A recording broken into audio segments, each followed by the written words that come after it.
Following on from the last video, I'd forgotten to put in one small detail, so what I'm going to do is I'm just going to put it in here now. So I'm still dealing with the bottom piece. I'm going to go to sketch on the top face. I'm going to look here, and I need a joint here that's going to go for the back piece. So this one on the right is for the side, and this one on the left is for the other side. So now that I'm sketching here, I'm just going to put in, again, a big rectangle like this, so I can create a joint here.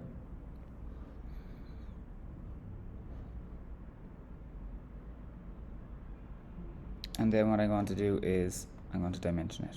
So I know that the joint is going to be 100 millimeters wide. This overall shape, so if you take it from the far left to the far right, is 200. But I've taken out 4 millimeters here and 4 millimeters here, which means I'm left with this top line here being 192 millimeters. So I just need to make sure that this is going to be in the center. So 192 minus 100 is 92. And 92 divided by 2 is going to be 46. So my remainder from left to right should be 46. So here to here is going to be 46. And then from here to here also should be 46, which is perfect. And if I press enter, it generally over-defines it. Okay, no, it's okay. Sometimes it'll go red, so you don't need to put this one in because it's already a dimension from here, which means that it has to be this remainder. Then this one here is obviously 4 mil. So, same as the last time, remove, and that's that. Okay, so that's my bottom piece fully completed. I just forgot to put in that little joint at the end. But now what I want to do is we want to create the back piece, and I'll go through it nice and quickly. So I'm going to go to Create a Part Studio. I'm now in Part Studio 3. I created my base piece on the top plane, so it's like horizontal, like sitting on my table. My side pieces are on the right plane. So if I want my back piece to be at 90 degrees to it and make it as easy as possible when we move on to this assembly, I'm going to put this on the front plane. So I'm going to press front and sketch. Again, it's a simple shape, it's a rectangle. Draw a random rectangle. The width of it is going to be 200. Zoom out by pressing front, and the height of it is going to be 300. And again, press front and it'll zoom out. I'm going to extrude this to 4 mil. And here we have the basic shape of the object. Okay, so that's going to make the back. Now, if I look back in Part Studio 1, I'm going to need a piece to slot in here. So I'm going to have to remove the top and the bottom of both left and right sides. So I'm going to press sketch. I'm going to draw in rectangles here like this. Again, they're always random. And I'm going to dimension them. Now the overall height is 300.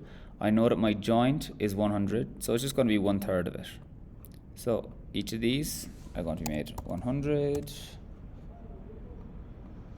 100, 100, and finally 100. Then I can change the thickness of them to 4 millimeters, and so on, 4 times. There is quicker ways of doing this, but at this moment in time when we're just learning, we will take it slow and just use the commands that we understand at the moment. So they're all 100 millimeters high by 4 millimeters thick.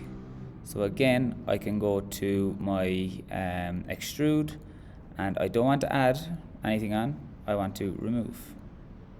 So I press remove, press OK. Look again, front. That's that done. One last sketch, because for this one here, I have a gap at the bottom that needs to be filled by the back piece as a joint. So I need to remove the right hand side and the left hand side of the bottom. So again, open up a new sketch, open up a rectangle function, draw in random rectangles. You see here. Now remember, I'm not dealing with the outside points anymore because all this section is gone. So when I'm dimensioning, I'm using the same idea as I used here.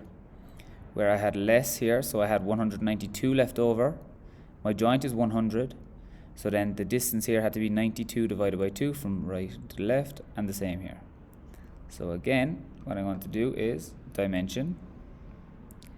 I'm going to make sure that the distance between these here, so we'll say this point and this point, is going to be 100. And then after that, what you're going to do is you're going to make sure that the height here is 4 millimeters. And here also 4 millimeters. So now if I zoom out, I can't extrude this yet. Well, I can, but it's not going to make sense. Why? Because this part here is blue, which means it's not fully defined. So I need to put in a distance from left to right on this joint here to make sure that it's 46 millimeters. So if I make one of them 46 millimeters, now everything is fine. And you'll see if I grab this one over here, that is also 46 millimeters. Okay, but that doesn't need to be put in because 46 plus 100 leaves a remainder of 46. So finally, what I'm going to do is I'm going to remove these as well. And now we have the back piece completed. And you'll be able to add different designs and stuff to this, but at the moment we're just worried about getting the basic shape bit done so that you can understand exactly how to use Onshape.